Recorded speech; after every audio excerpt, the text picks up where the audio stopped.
wake up, it's not always gonna be a good day, but every day is a blessing. Congratulations, if you're watching this, it means you made it through another year in life. Hi guys, if we haven't met yet, I'm Nancy and I go by Little Big Nance on the internet. Here are the 10 lessons I learned in 2025. We standing on business, okay?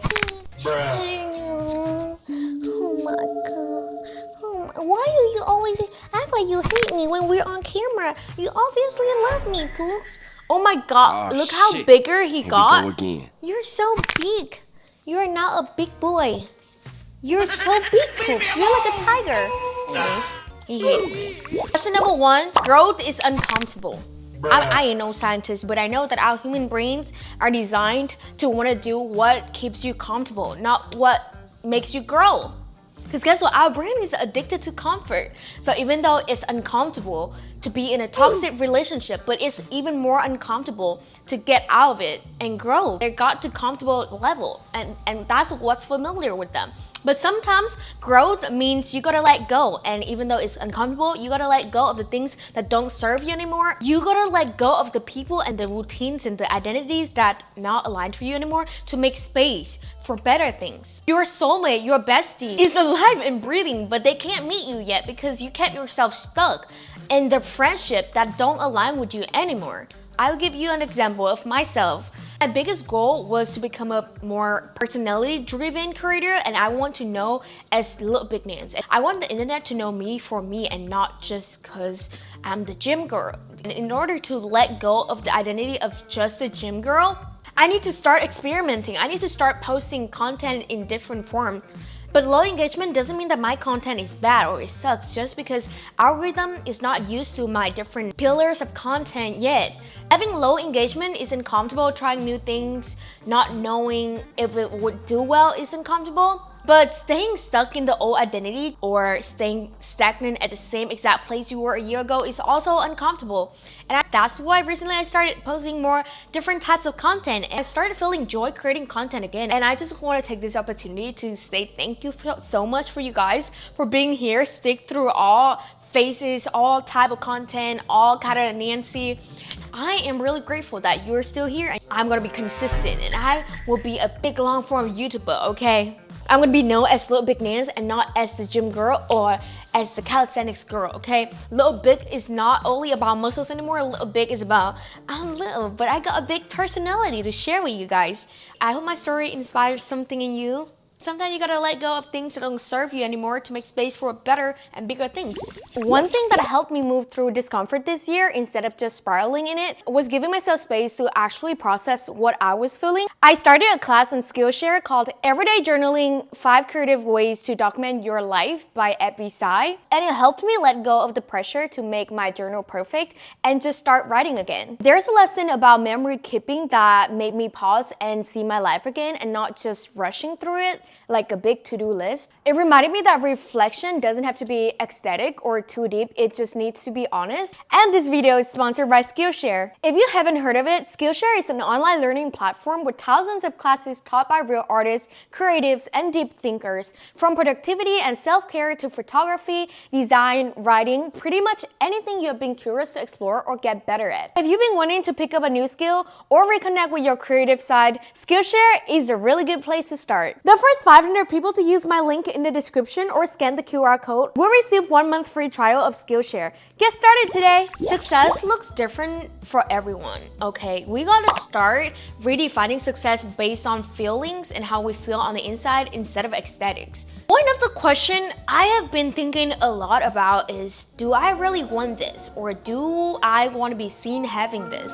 Because I feel like with our life being displayed on social media, everybody wants to have the best thing, to want their life to look the best on social media. Seeing these things every day on the internet makes it so easy to skew our own sense of success, and we think success has to look the same as everyone else. Success looks different for everybody, and it's okay to prioritize different things in different season of your life. I know some people, success to some people could mean working, grinding 24/7, having barely enough time to eat or like spend time with anyone, but they're making a lot of money. They're building an empire and that's success for them. But to some other people or to you, success might could just be being surrounded by the people who love you and care about you. Or success to other people might just mean having self-love, finally believing in yourself and have a positive outlook on life. You don't need other people's validation for your own definition of success. Life will be so much better when you start focusing on how it feels versus how it looks online. Don't spend your life curating an identity for the people who don't even know you online. I would choose internal peace rather than external applause any day. I consider myself successful at my age because I am financially independent. I give myself a comfortable life and I send money back home to my parents every month. I helped fund my parents' dream house. Anyways, to other people, I drive a freaking Prius. I don't own anything designer. These necklaces are literally from Amazon for like $3 or $4. But who gives a f?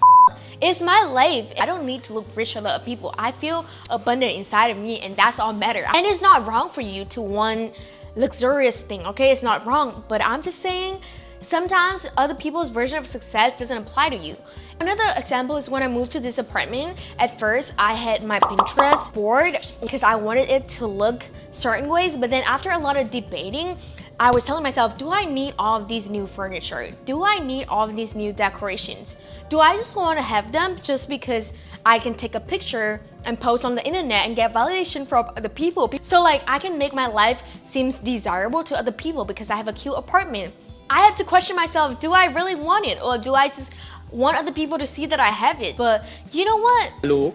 I have basic furnitures and I have pink stuff and I have a great view that I can't show you guys for security purposes, but I have a great view.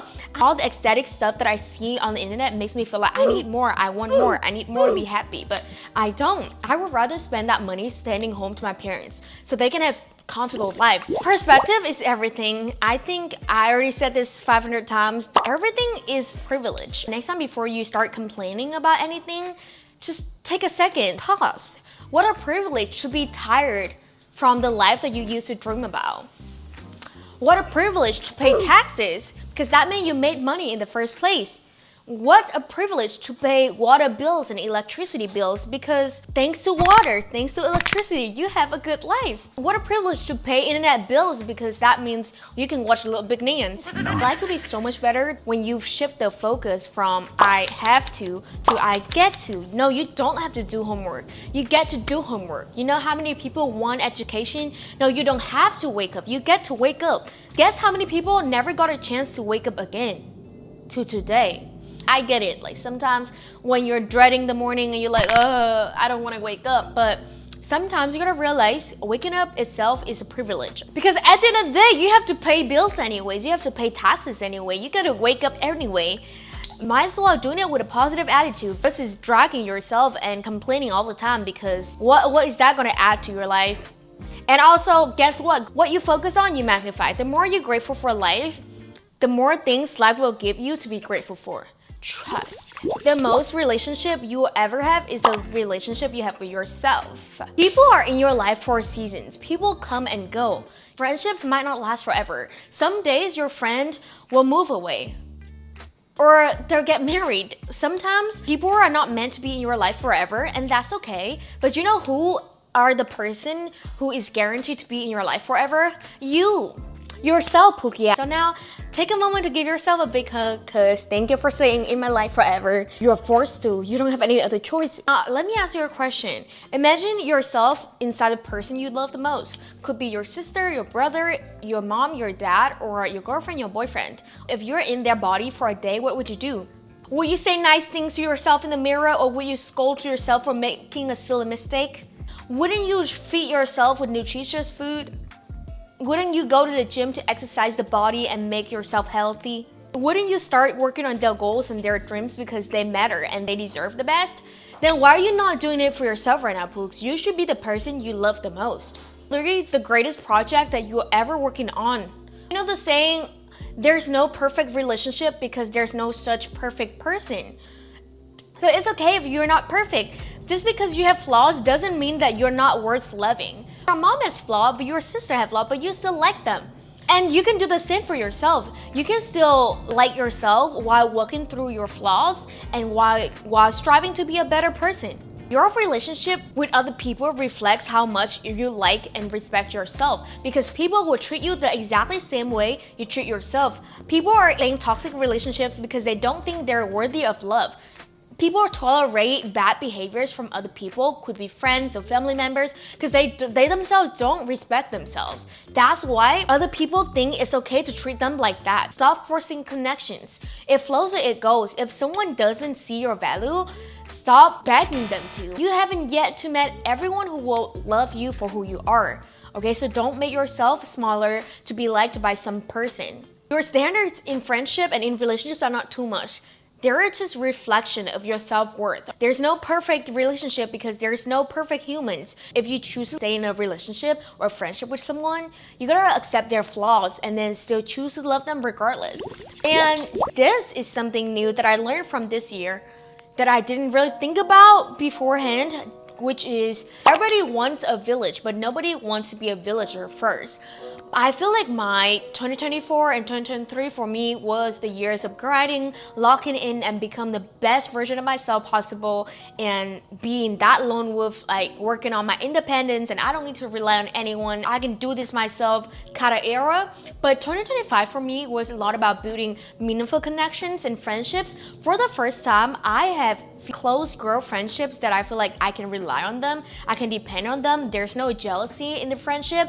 I could say that I have a few people that I call community, and I acted differently than the way I acted the previous years. It was always, whenever it comes to like friendships, it was always about, oh, well, it is convenient for me. But if it's not, then forget about it. I can be by myself. But this year, I learned that to be loved is to be worth inconvenience. Sometimes it's inconvenient to drive, to hang out with your friends, to show up for their birthday, to make the time out of your busy week to be with them, to be there for them emotionally and physically. But to be loved is to be worth inconvenience. I feel like, especially in LA, if you keep thinking, oh, if it's too inconvenient, I don't want to be friends with them, then you'll be alone forever. You'll never have best friends who you can rely on through tough times. Everybody's so hyper-focused on themselves, which is a good thing. And if it's not a bad thing if you are going through your independence era, but if you want a village, you gotta act like it. Stop being lazy and don't want to put effort into relationships and then complain about not having any friends. Let go of the need to be understood. My mom told me this a while ago that really touched me, but she told me, life is so much easier when I listen to your advice and stop taking things personally. Because guess what? The way people talk about you or the way people treat you says more about them than about you, okay? Not everything is about you. You have no idea what people are going through. Also, you're not meant to be liked by anyone anyways, because you don't even like everyone, but that's another conversation. And also, you don't know what other people are thinking. Stop assuming things and stop filling in the blanks. I know it's literally so hard. Me as a professional overthinker, I know this is like a hard pill for me to swallow too, but once you let go of the need to be understood, life will be so much easier. It goes the other way too. Judging people makes you ugly. You can't say shit about people unless you've been in their shoes for a day. I know on the internet it's so easy to just drop a comment, oh, why is she acting like that? Oh, it's so cringe. Like, I would never do that and stuff. Who asked for your opinion anyways? If people are not actively doing any harm for you and you just find them super annoying or like actively judge them or actively leave a comment on the internet, it just reveals more about what hasn't healed yet in you. Because what you don't like about other people and what triggers you the most are literally things within yourself that you haven't dealt with yet. The way you think about other people is a mirror, a reflection to yourself. The more you judge other people, it means the more you judge yourself on the daily too. I would like to recommend a book that really helped me with this. The book 4 Agreements. I read it once in high school and I recently read it again and it still hits the same. Stop tying your word to productivity. Okay, this is just a friendly reminder that you're not a machine. You're not a to-do list, you're a whole human being, okay? I struggle a lot learning this lesson because as an Asian kid, I went to Vietnamese school in Vietnam, and as a recent college graduate, it's so easy to base my productivity on, oh, how did I finish my homework? Oh, how many things did I get off my to-do list and things like that. Especially as a content creator too, and as somebody who is self-employed, so many times I determine the quality of my day based on how many things I get done and was I productive or not, was I producing work or not. This is the second summer I flew my mom from Vietnam to here to visit me and spend a month with me. And as silly as it was, a lot of times when I was spending time hanging out with her, I was feeling guilty for not doing work. I'm like, oh, I should be like posting these reels, but I spent the whole day hanging out with my mom. So I didn't get any work done, which is super silly. I only get to be in person with her a month out of 12 years. But how crazy this grinding culture has made me feel guilty for spending time with my mom. How silly is that? Working might be productive for your bank account, but spend quality time with your loved one is productive to your mental health, to your soul, okay? Like, you're not just a machine.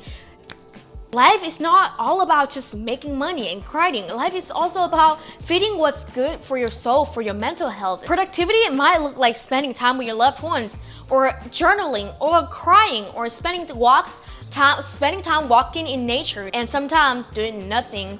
Doing nothing is productive in itself. Our culture values grinding and doing the most. Sometimes we forgot that just being is productive too. Your worth is not determined by how much you checked off a to-do list, okay? I know you have been working hard. Take that time to go talk to your friend. Like, take that time to call your parents on the phone. Go hang out with your friends. Go walk in nature. Go cry. Go laugh. Go journal. 40 years from now, this to-do list will not matter. But you know what matters? The memories you made with your people. The laughs you share, the hugs you share with your people. Life is short and unserious. And it is not that deep. I think like the biggest delusion that we have is that we have forever. So we're just taking our time. We're like, oh, I will start pursuing my dreams tomorrow. Oh, I don't want to do it because I'm scared of what people think of me. Oh, but I don't want to tell them I love them. Ugh.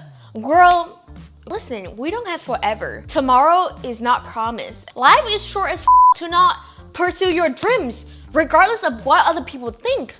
Life is too short to not tell people that you care about them. And life is too short to not just do it for the plot, you know? If you have a gym crush, go talk to them. It could be your future husband. Bruh. At the same time, life is so unserious, guys. Like, it is not that deep. I am the person who needs to hear this the most, because you know how much overthinking I do every single day? How many conversations with ChatGPT I have after one interaction with somebody? No more of that in 2025 though. This is your reminder to soften up, zoom out, and stop overthinking and crashing out about things that aren't gonna matter in a week. A bad day does not equal a bad life. If you're going through a hard time right now, just remember that this too shall pass. You know, good things don't last forever, but bad things also don't last forever. This is your first time living too. It's okay to make mistakes. It might feel like, in the moment, it might feel like the world is ending, but if you zoom out, trust me, one day you're gonna look back to today and realize how silly you was to be like crashing out about it and thought that the world is ending. The world didn't end because I failed a class in high school. The world didn't end because I didn't get into my dream college. The world didn't end because that one person who I thought is gonna be my best friend forever just ghosted me out of nowhere. The world didn't end, and bad day doesn't equal bad life. Just remember that. I know it's hard to remember that when you're going through the hardest times, but I promise you, this too shall pass. You are on the right timeline. Nothing that is meant for you will pass you by. This is a hard lesson to learn from me, even though I've always been a very I have always been a very spiritual person, and I believe in the universe and I believe in the timing of the universe. But sometimes it's easier to say than to actually believe it in your bones, okay? For example, I am single, and this year I have been single. I haven't touched a man's hand in 2 years. And sometimes, and this is a very toxic mindset to have of me, okay? But whenever I got invited to something, my first thought is, ooh, what if I meet my future husband there? And sometimes that mentality got me drag myself to go into rooms that I don't want to be, just because there's a slight chance I'm gonna meet my future husband. How crazy is that? It's so embarrassing to say it out loud. Or not even relationship terms, but maybe sometimes you force yourself to be somewhere because you say to yourself, what if I would meet my best friend there? Okay, what if I'm supposed to meet some people that will give me opportunities? And then you force yourself into rooms that make you feel like you have to shrink to be there, or with the people that don't align with you. I stopped accepting the invites that don't align with me just because I feel like I'm missing out if I'm not going. Because I believe that everything is meant for me will not pass me by. So I would stop forcing things to happen. And the delay is sometimes divine protection. Zooming out, I feel like I'm grateful that I was single the whole time last year. So I had a lot of time to really spend with myself, to deepen my relationship with myself. And I had time to adopt my kitty, my Pooks. And having a kitty really changed my life. And also, being single forced me to build meaningful connections that are not necessarily romantic. I built a lot of deep friendships, and I deepened my relationships with my parents too. There are so many forms of love: friendship love, parents love, love for yourself, love for your kitty. I know you might think denial is the river in Egypt. What can I change now? I can't change the fact that I haven't met my future husband in 2025. So might as well embrace that and realize that everything happens as it's meant to be. You gotta realize that there's abundance of people and there's abundance of love, okay? Like you have yet to meet all the people that would love you romantically or platonically as friends. And so there's a thing called joy of missing out. Is the opposite of FOMO, fear of missing out. Joy of missing out means that you don't have to force yourself into rooms you don't want to be in because you have scarcity mindset. When you trust the timing of your life and when you trust that everything will happen exactly as it meant to, you have joy of missing out. I choose to not be at that gathering, that event, that hangout because I know that people there are not aligned with me, and I know that I will meet whoever I'm meant to meet, one way or the other. I am not perfect at all at applying these lessons in my life, but it's all a learning curve, okay? And awareness is the first step to change, but also knowing doesn't mean that you'll be doing. There's a gap between knowing and doing. I'm gonna try my best to break the gap between knowing and doing this year, okay? And I hope you guys can do the same too. This does bring me to the end of this video. Comment below what lesson resonate with you the most. You're welcome to share your personal stories because I love to hear it from you guys too. Let's grow together and comment the lessons you learned in 2025 too. Okay, thank you so much for still watching till here. And if you're still watching, let's comment pink. Comment pink if you're still watching to here, and Happy New Year, and start believing that you're the luckiest person in the world and life will happen in that way for you. I hope 2026 will bring us all luck and abundance and health and good energy and everything you want. You got this. Thank you so much for being here with me through another year. I love you so much. Happy New Year! And remember, every day you wake up, it's not always gonna be a good day, but every day is a blessing. Okay, love you. Bye. Do you understand that we're experiencing New Year? Bonus lesson, get a kitty. It will make the quality of your life so much better. Right, Pooks? Bruh. He doesn't want to engage. I swear he loves me. Right, Pooks? Nope. Can you act like you like me? He'd be like, what the hell, do y'all see this? Anyways, love you. Bye.